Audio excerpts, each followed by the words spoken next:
अरे जान तो हर नजरिया में कुछ बात बा, दिलवा के धड़कन आज बेकाबू रात बा।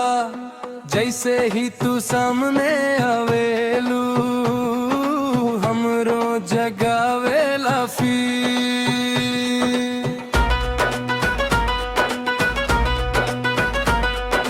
तोहार हंसी देख के दिल मुस्काए,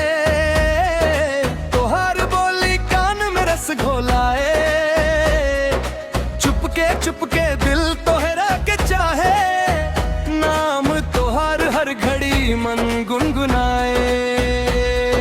नयन से नयन जब मिल जाला, सांसों में मौसम बदल जाला। तू पास रह से तो दुनिया हसीन, तू दूर जाइबू ता लागे ना कहीं।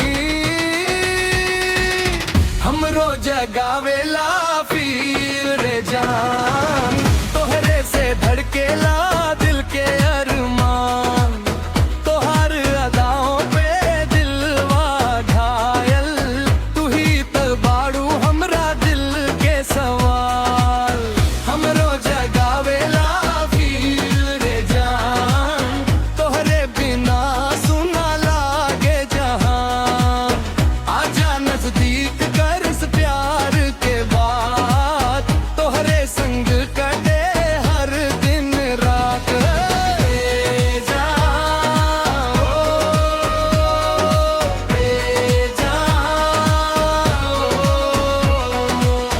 लाल चुनरिया जब लहराए, दिलवा हमरा धक धकाए। तोहार चाल में जादू पाए, सा देखे वाला भी मुस्काए। रुठलू ता मनावे के चाही, हंसलू तो दिल में बसावे के चाही। तोहरा खातिर सब कुछ भुला दी, प्यार के अंग में खुद के रंगा दी। हमरो जगावेला फील रे जान, तोहरे से सजेला दिल के मकान।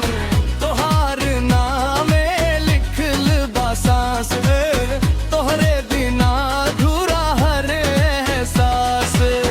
हमरो जगावेला फील रे जान, तोहरे प्यार में खो गई लान।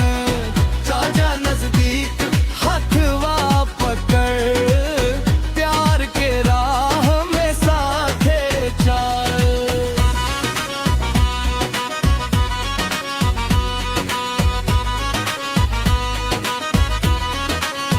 ए गोरी धीरे धीरे मुस्कुरा, दिलवा के हाल ना पूछ जरा। तोहार इशारा मिलते ही नाचे लागे मनवा हमरा। ढोलक बाजे नगाड़ा बाजे, दिल में प्यार के दुनिया साजे। आज के रात यादगार